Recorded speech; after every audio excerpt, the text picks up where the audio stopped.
est à Madame Bérangère Couillard. Merci Madame la Présidente. Ma question s'adresse à Madame Florence Parly, ministre des Armées. Lors du défilé militaire du 14 juillet dernier, c'est une femme officier qui ouvre la marche sur les Champs-Élysées. Ce sont aussi 4 femmes officiers qui viennent de rentrer de leur première patrouille à bord d'un sous-marin nucléaire. Ces 2 faits sont le signe d'une féminisation grandissante des armées. Aujourd'hui, le taux de féminisation de l'armée française s'élève à 15%, plaçant ainsi la France au 4e rang des armées féminisées dans le monde. Cela indique que même si notre armée se féminise depuis la levée des quotas, des améliorations peuvent encore être effectuées. Comme vous l'avez dit, il n'y a pas de place pour le sexisme dans notre armée. Effectivement, sur le terrain, il n'y a plus d'hommes ni de femmes, il n'y a que des soldats.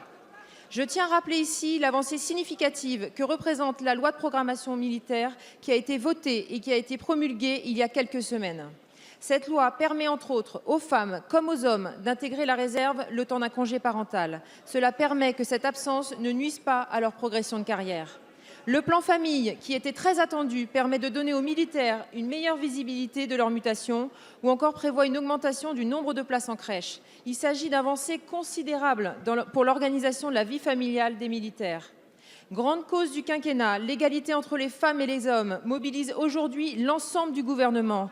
Un vrai travail interministériel a été mis en place. Nous savons que l'émergence de la mixité au sein du ministère et la féminisation des armées est un dossier qui vous tient particulièrement à cœur, Madame la Ministre. Plus que la mixité, l'égalité des chances pour accéder à un poste à responsabilité est un enjeu primordial pour les femmes. Effectivement, les armées doivent pouvoir compter sur les talents des femmes qui doivent pouvoir accéder à des responsabilités au même titre que les hommes. C'est pourquoi, Madame la Ministre, je souhaiterais que vous détailliez les mesures que vous comptez mettre en place afin de garantir ce principe d'équité. Je vous remercie. Merci Madame la députée. La parole est à Madame Florence Parly, ministre des Armées. Madame la Présidente, Madame la députée, nos armées doivent être attractives, modernes et ouvertes. Elles doivent évoluer en fonction du rythme de la société et j'exclus pour ma part qu'elles excluent une moitié de l'humanité. Au ministère des Armées, comme dans toute la société, l'égalité homme-femme doit être une réalité concrète et pas un objectif d'affichage. Alors vous l'avez dit, beaucoup a été réalisé. Vous avez rappelé que les armées françaises étaient la 4e armée la plus féminisée au monde. Vous avez rappelé que la loi de programmation militaire permettait des mesures pour faciliter l'engagement et la parentalité.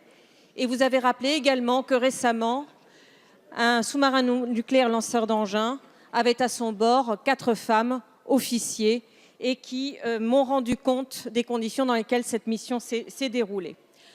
Mais ce n'est pas assez, parce que les femmes doivent savoir que les armées sont ouvertes et accessibles et qu'elles seront jugées en fonction de leur talent et de leur mérite et en aucun cas en fonction de leur genre.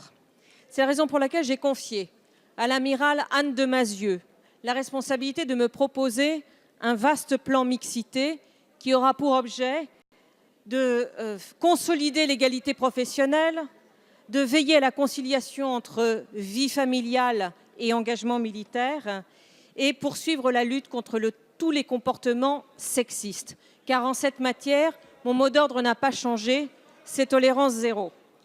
Et donc nos armées doivent donner l'exemple. Et pour terminer, je citerai cette formule de Pierre Desproges qui disait qu'il faudrait que chacun comprenne que le féminin de général, ce n'est pas femme de général.